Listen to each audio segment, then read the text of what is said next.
So this is the third video of the day, and that's kind of how I do things. I've been noticing that I'll go like 3 weeks or a month without posting anything, and then I'll finally find some time for myself and post like 3 videos in a row. And I mentioned this in the previous video, but I'm sorry if the smoke alarms going off in the background is bothersome. I'm looking into possibly getting that fixed soon, hopefully. But you'll notice for the past couple of videos that they've been kind of going off, and I've all but gotten used to them.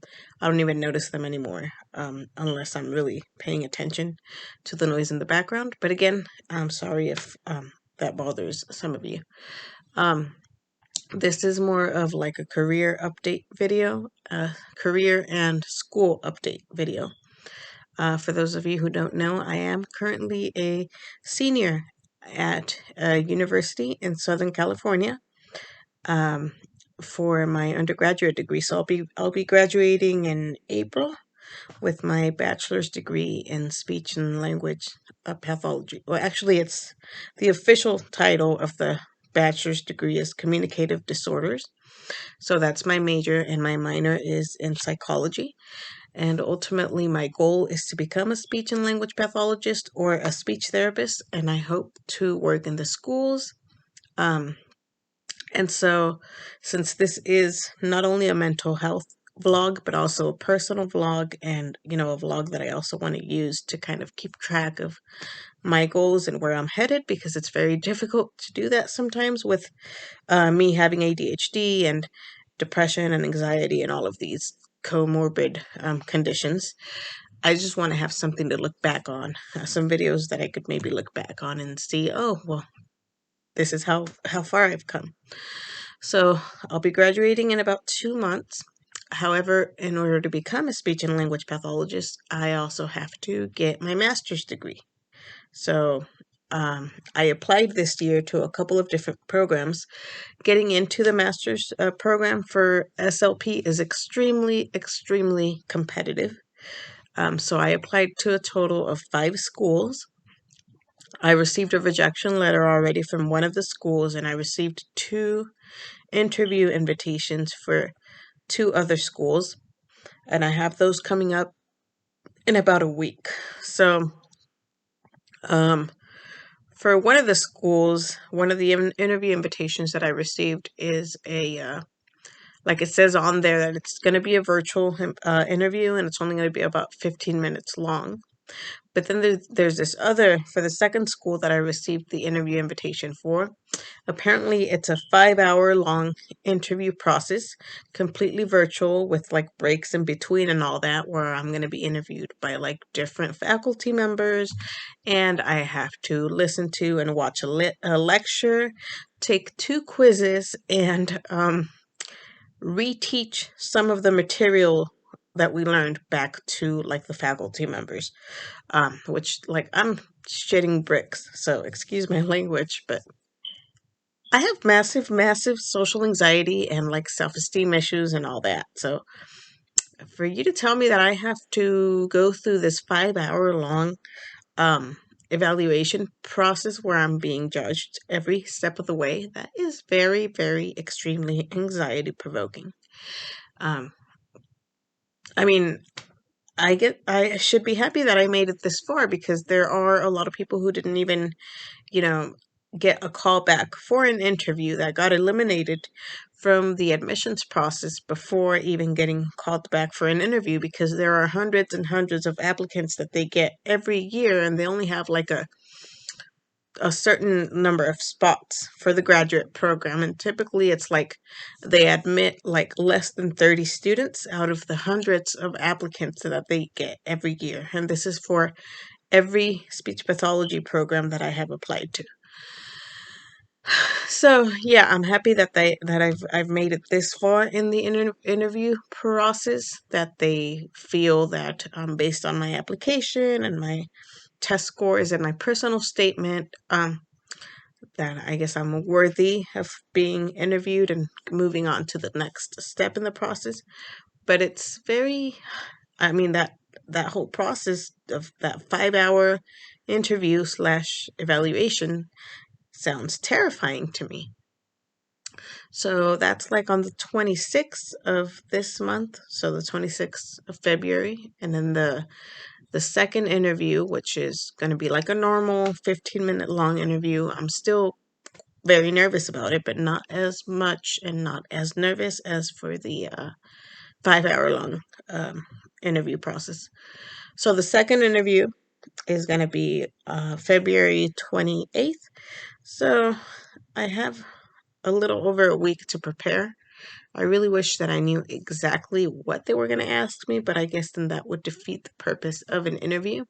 I've already scoured the internet for like possible interview questions from these schools that I've applied to. And on the topic of while on the topic of academia and all of that, I'm a first generation college student, so I'm because my parents are immigrants. I'm an immigrant because I was born in Mexico. I was brought here when I was very, very young. I was raised here, but nobody in my family has graduated from college. Like my brother and my sister attended like a semester or two of college, but nobody has actually graduated. So I was the first person to receive a college degree. I got an associate's degree a couple of years ago and also a graphic design certification.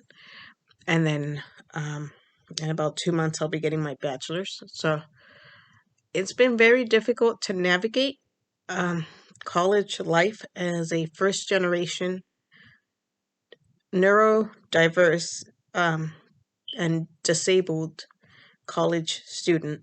And I'm also considered a non traditional college student because I'm in my early 30s already.